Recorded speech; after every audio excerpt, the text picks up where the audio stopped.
Fatherhood's kind of a unique thing. It's different than motherhood. Mothers are one thing, fathers are another. And fatherhood definitely has its challenges and its unique characteristics. For an example, I found a picture that I'm absolutely certain a mother would never take. Okay? So this photograph, you know for certain, had to have been taken by a father.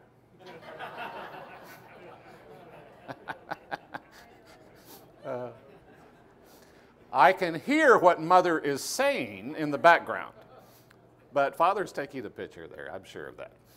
Okay.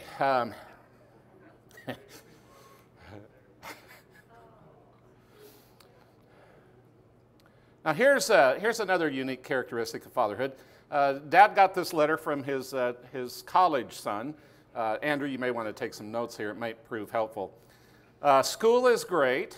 I'm making lots of friends and studying hard. I simply can't think of anything I need, so just send me a card, as I would love to hear from you. Love, your son. Fortunately, I uncovered the father's response. I know astronomy, economics, and oceanography are enough to keep even an honor student busy. Do not forget that the pursuit of knowledge is a noble task, and you can never study enough. Love, Dad. Okay. There are 4 expectant fathers that are waiting in the waiting room. The nurse comes through the door. They all look up. She approaches one and she says, "Well, congratulations. You're the father of twins." And the young man goes, "Wow, what a coincidence." He says, "I happen to be employed by the Minnesota Twins." She looks to the next man and says, "Congratulations, you're the father of triplets." He says, "Oh, another coincidence. I'm vice president at 3M. She looks to the third and she says, "Congratulations, sir, you have quadruplets." He goes, "This is just too much. I work for the Four Seasons." And about that time, the fourth guy stands up and he starts walking out the door, and she goes, "Where are you going, sir?" He says, "I'm afraid I work for 7-Up."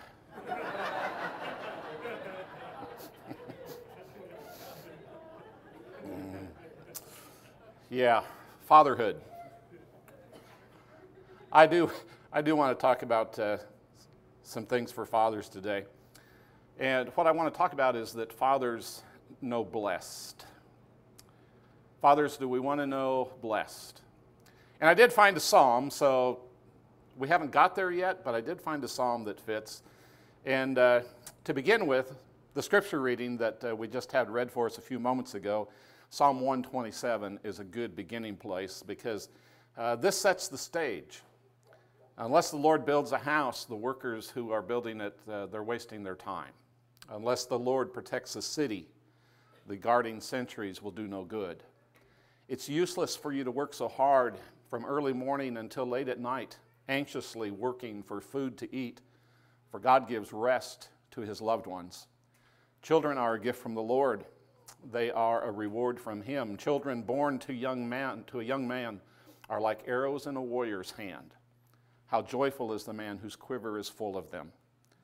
He will not be put to shame when he confronts his accusers at the city gates.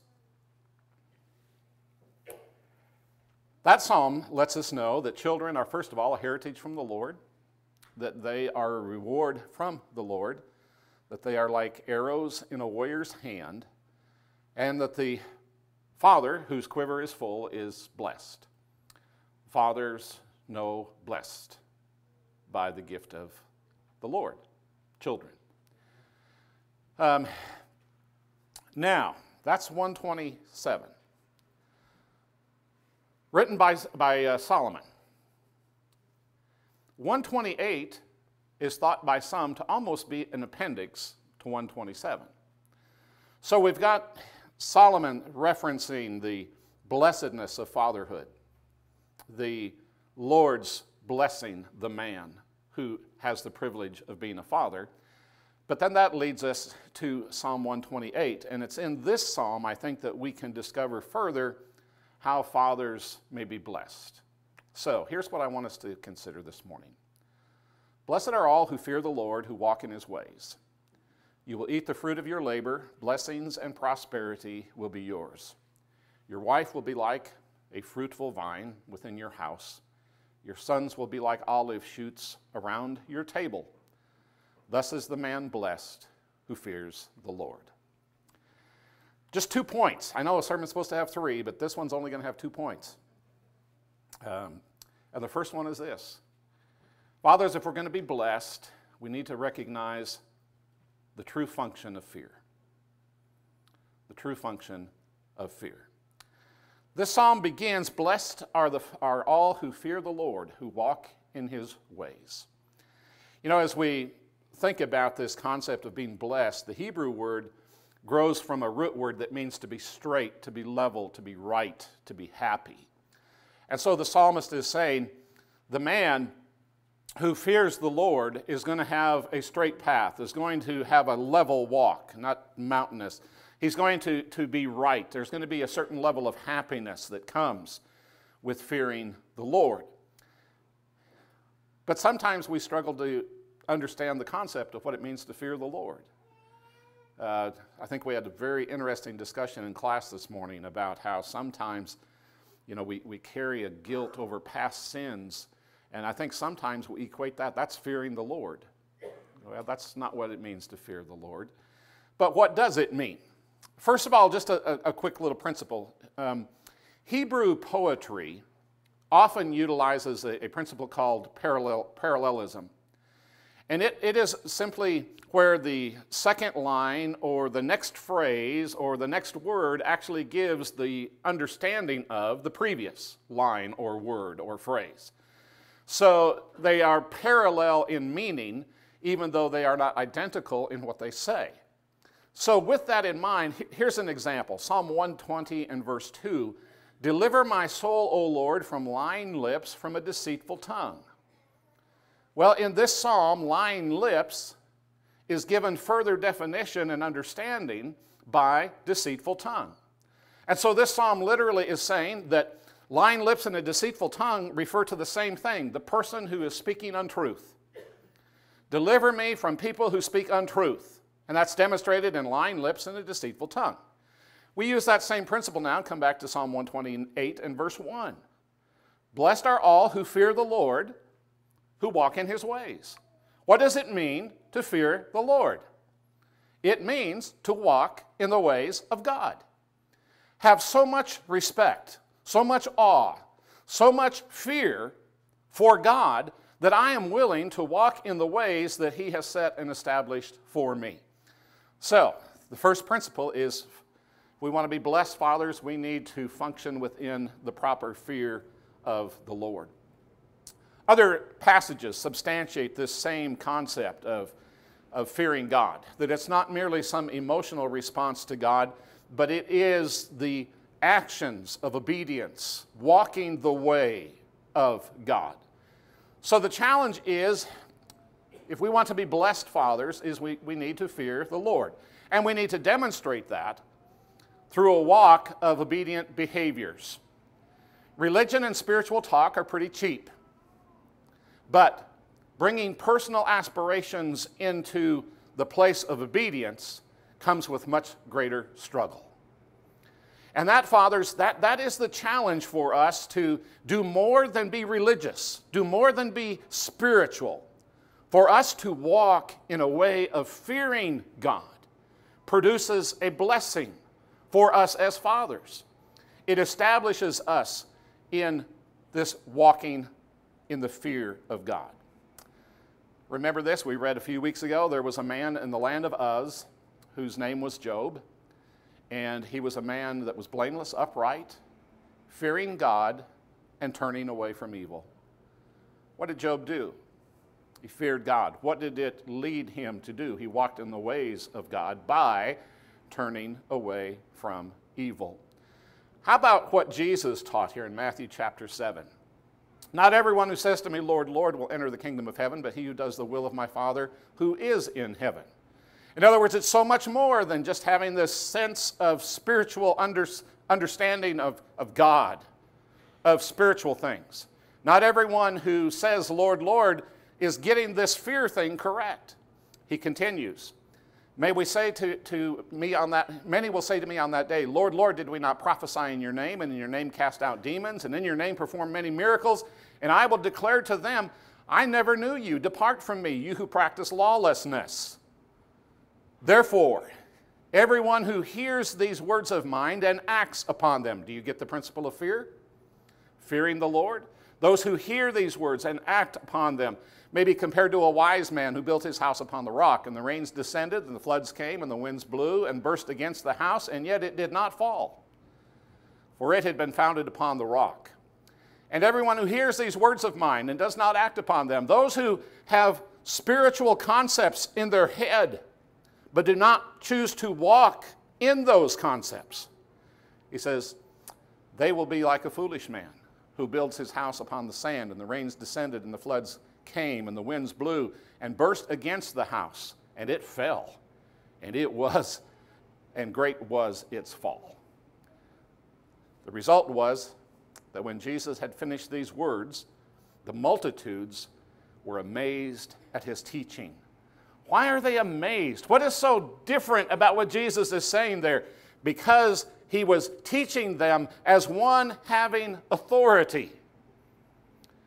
In other words, Jesus said, you know what? If you're going to say you fear God, you need to obey. You need to walk in his ways. You need to build your house on the rock. You must be obedient. Not everybody that just has a sense of religion, a sense of God, is going to do that. And that's foolishness. But if you want to be blessed, fathers, if you want to be blessed, make sure and build upon the rock. Fathers, is your life being lived within the faculty of fearing God and building on rock instead of Satan's shifting sands?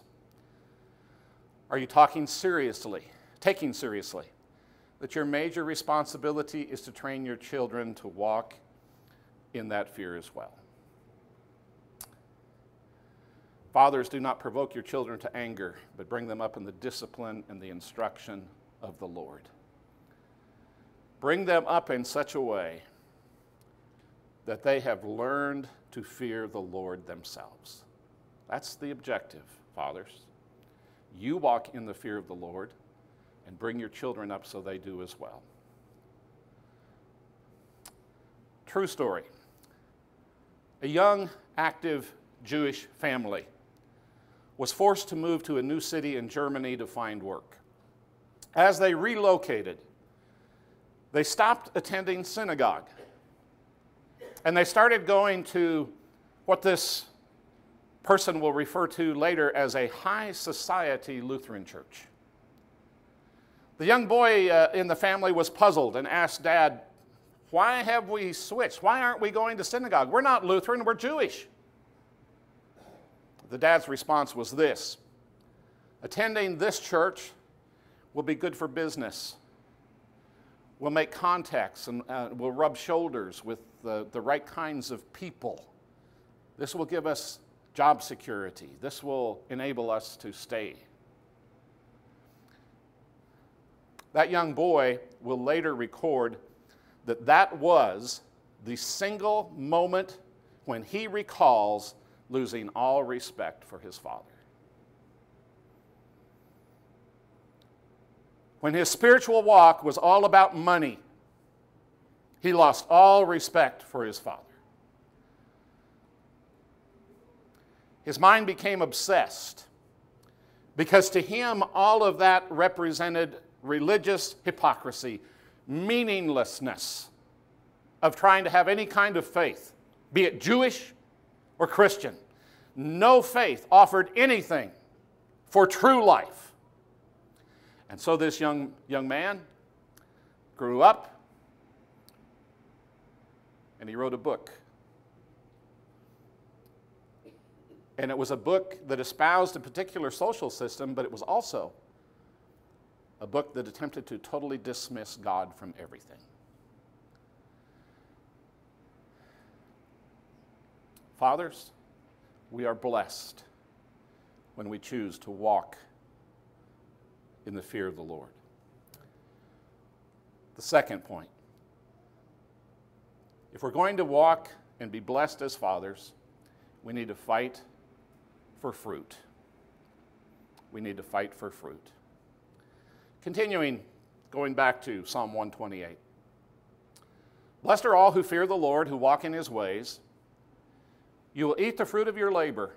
Blessings and prosperity will be yours. Your wife will be like a fruitful vine within the house. Your sons will be like olive shoots around your table. First of all, the psalmist says, the father who fears the Lord, who walks in that fear of the Lord, lives in obedience to God, functions within that fear, is going to be able to eat the fruit of his labor. And he's talking about that labor of trying to be faithful. It will bring about to them prosperity. They will be able to eat the fruit of their labors, of their spiritual walk. It seems to me that the implication may be if you don't do that, you don't get to eat much. There may not be a lot of fruitful labor if we're not willing to fear the Lord. Secondly, he says this God-fearing man who walks in this fashion, in this fear of the Lord, is going to find that his wife is a fruitful vine. Fruitful vine. The imagery there can involve any number of things. We would think, first of all, perhaps, that in the Old Testament, when there's discussion about the vine, it has reference to peace and comfort and prosperity. The man who functions within the fear of the Lord and fights for that fruit is going to find that his wife represents prosperity. His wife represents peace to him because he's leading in those spiritual realm, in those spiritual things. The concept of vine also goes all the way back, if you will, to creation. When God said there isn't a helper for Adam, and so I'm going to make for him this helpmeet, this helper who will just fit. This vine that will grow and flourish. Help him. Proverbs chapter 18 and verse 22 talks about if you find a wife, you find a good thing. Again, the man who is willing to walk in the fear of the Lord and to fight for fruit will find that he will enjoy a fruitful relationship with his wife. But then lastly, and this applies perhaps more to our subject for Father's Day, the father who makes God his priority and makes obedience to God his objective and goal will have children who are like olive shoots around his table. Interesting, the concept of table, gathering, togetherness. But olive vines are just interesting to think about. Olive oil was what was used to provide light in the tabernacle. So in one sense, you've got this olive vine around your table. There's a lot of light happening. I meant to do this. Somebody can go home and test this. There was someone posted on Facebook a picture of a person holding a wooden match that was lit. Did some of you get this? This wooden match is lit, and they have a lamp out here, so it's casting a shadow on the wall. And the wooden stick match casts a shadow, but the light does not. The fire does not. I meant to test that out, because if that's true, isn't that a powerful spiritual lesson? God is light, and in him is no darkness at all. Or, with God there is no shifting shadow. Okay, test that out. Some of you just wait. Anybody got a wooden match right now? We'll just get this over with. The light that was in the tabernacle. It was also the oil that was used to anoint priests. So again, we think about how important it is for fathers to grow these young vines, this olive vine, so that those who are anointed to serve God are those who are gathering around that table. Another factor about an olive vine is that it grows very, very slowly. It's my understanding that sometimes it'll be decades before there'll ever be any produce that will come off of that vine that will ever bear any fruit at all. The imagery of all this is that children require careful cultivation from fathers in order to reach spiritual maturity. Such fruit is not produced by sending kids to Bible camp, a few days to a youth rally, or 2 hours to a weekly Bible class. To use an analogy, folks, all of those things are icing on the cake. But if you don't have the cake, icing will make you weak and sick. Fathers are given the responsibility of providing the spiritual cake to their children, to fight for the fruitfulness that will give them the cake, and send them to Bible camp so they can put some icing on it, and send them to a youth rally so they can put icing on it, and send them to Bible classes so they can get icing on it. But the responsibility of instructing and training children is laid squarely in Scripture upon fathers. And it requires alertness, spiritual import, careful nurture, and pruning. One Cornell University study, and this is actually from several years ago, so who knows where this is at now. They studied and they found that the average father spends 37.7 seconds per day in real contact with each of their children. That same child, at that time, would spend 54 hours a week watching television. Who do you think is influencing that child's thoughts, that child's spirituality, that child's walk, when such is the case? Where is that influence coming from?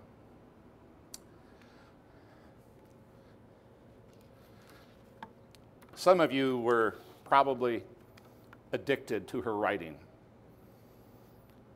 Irma Bombeck, a humorist, wrote things that made you think like nobody else wrote. She found and created word pictures that helped us understand things. In her lifetime, she wrote about fathers.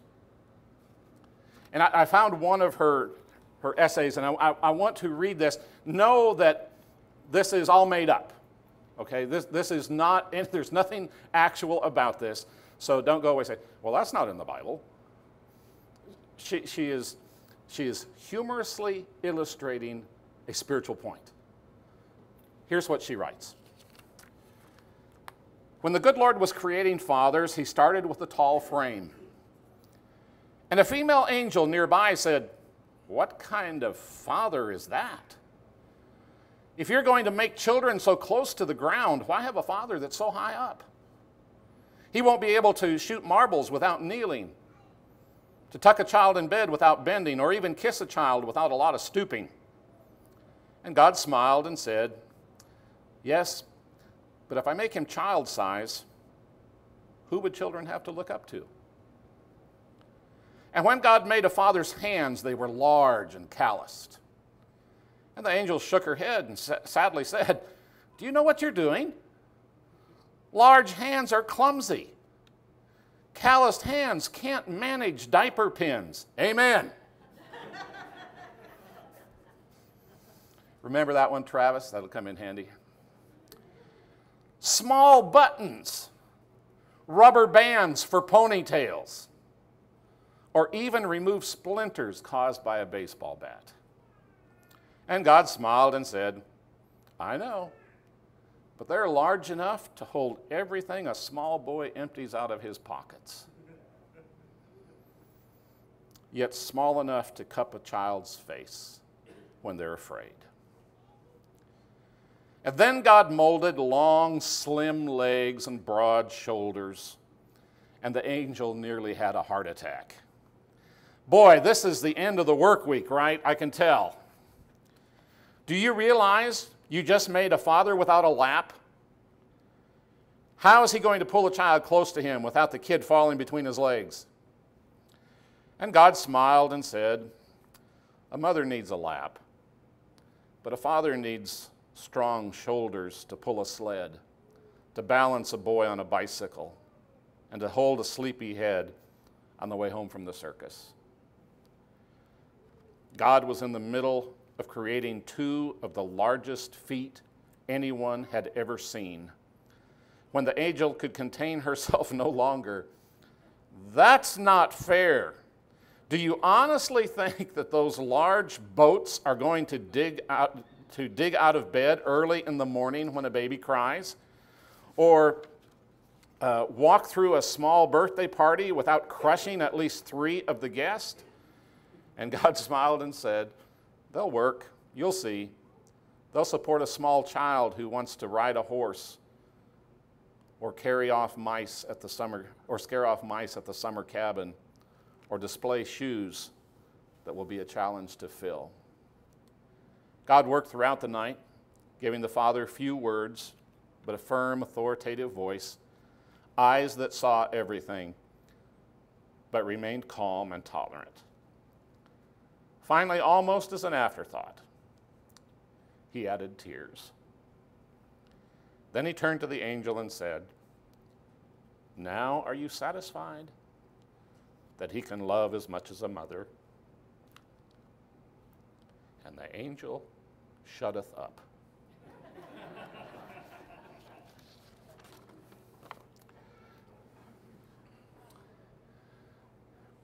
Are you a father who knows blessed?